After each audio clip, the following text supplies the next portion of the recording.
All right, everyone. I hope you're enjoying your Monday. This is Scott Lohman from the Ageless Movement podcast. I'm interviewing Barbara McCarthy, who is the president of Adaptive PE Redwood City. I work for her. We've been working together for over a decade now. And actually, we worked together before with Kenyatta College as well. I subbed for her many times.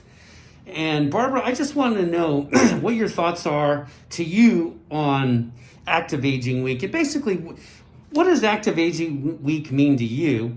And as a nonprofit organization, have we sort of met our goals for Active Aging Week? Well, this is our 10th Active Aging Week. Thank you, Scott, for the interview and your comments. We've worked together probably 20 years, I think.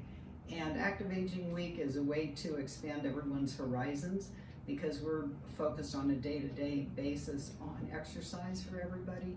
But this Active Aging Week, we include all parameters of health and wellness. In fact, we're starting the week this year with laughter yoga, which is something I think we really need to have a good perspective. And we have a complete lineup, a very varied program, and we're ending with Bruce giving us a story. So we need humor throughout the week, but we also have focus on meditation and breath work. We have focus on how to get up and down from the floor or bed, exercises that you can do if you're homebound. This is the first time we've done this virtually, and it's pretty important because it's been a really long stretch, longer than we thought. So we are trying to really expand everyone's horizons and get them introduced to a lot of other community services, which you will read about on our website or hopefully attend any of the sessions, no charge, and you get a free t-shirt, to really do things to improve your life on a daily basis. Yeah, I was going to say what's really interesting about the footprint of Active Aging this year is traditionally it's always been very regional. So we've always covered, the Mid-Peninsula in the Bay Area. Other people and organizations have done other parts of the United States and the world for that matter. But now, I'm realizing this week, we could get people to participate in our Active Aging event and they can be anywhere. We have one of our students, Lisa from North Carolina, that'll be participating. So I think that's definitely different this year, and it is exciting. And like I said in the podcast, we weren't even sure in the spring whether we were going to be able to do this, but we found a way to do it, and we're really excited. And the benefit is, as you said, where transportation is sometimes an issue for a lot of people that come to us, if they're able to be at home and log on, they can participate anytime, anywhere. And we are recording these sessions, so if anyone is unable to see a session that they would really like to, we can get the link to them later so that they can view it. And that's the incredible part of digital technology. We're able to bring these events to you in your own house. And one last note, with Zoom, sometimes people just don't have access to the computer or the Wi-Fi internet. Yeah. And it is possible to telephone in and listen over your telephone to the session. You may not be able to see the presentation, but at least you can get the information that way. We're trying to reach as many people as we can. That's a good point, Barbara, because I forgot to mention that.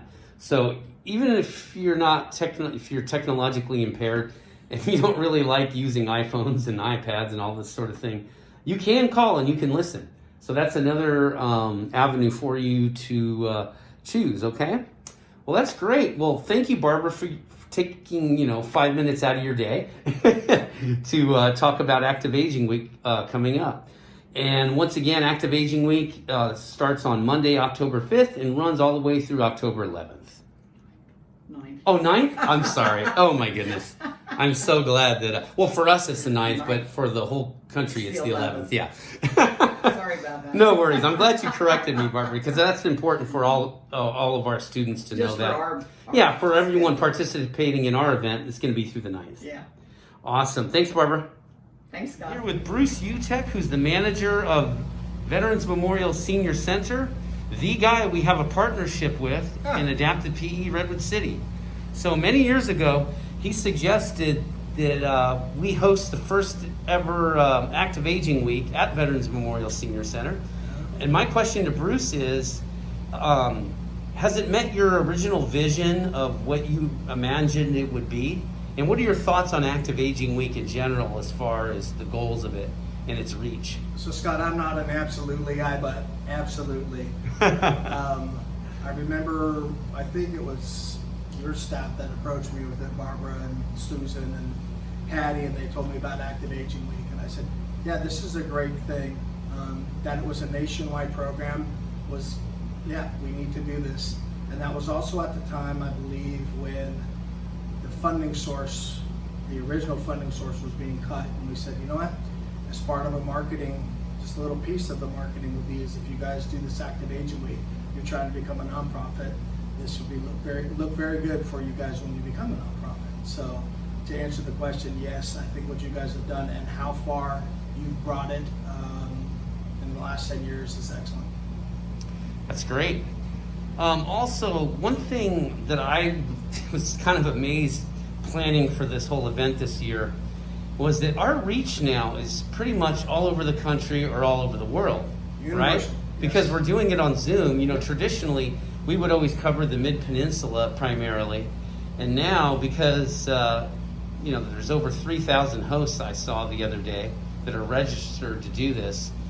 You know, over the last, I guess, since 2009, yeah, there's been over I think they said, yeah, 30,000 hosts.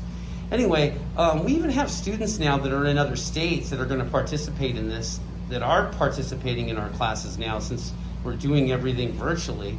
Do you think that changes the scope of it in any way, or is it pretty much the same thing, just a wider audience? Well, it doesn't surprise me, Scott, that you have that many people, other people coming back for it. When we originally did this, we were one of the only senior centers around who did it non-virtual. And now that you guys have changed it and you're going virtual, I think that's just a fantastic move forward. We're trying to reach people who are not able to come here anymore. The people who are isolated, now we're going to give them another forum to try to actually go ahead and do something that's fun, something that's healthy, and something that will engage everybody. Awesome. Anything else you want to add? Actually, though, I'm really proud of you guys, for the Adaptive PE staff, for stepping up and choosing to do this virtual. It would have been very easy to say, oh, we're just going to bypass it and not even have it this year. But I think now with the pandemic, it's more important now more than ever that you guys are doing this. So my hat's off to you for you and the staff for doing this. Well, from all of us at Adaptive PE, thank you for all the support you've offered all these years. It's a partnership that will live on in infamy. Excellent. I know. All right, take care, everyone. Peace. And don't forget, October 5th is the first day of Active Aging Week, and we run all the way through October 9th, which is Friday, but for the rest of the country, it technically goes through the 11th. All right? Okay, everyone, see you soon.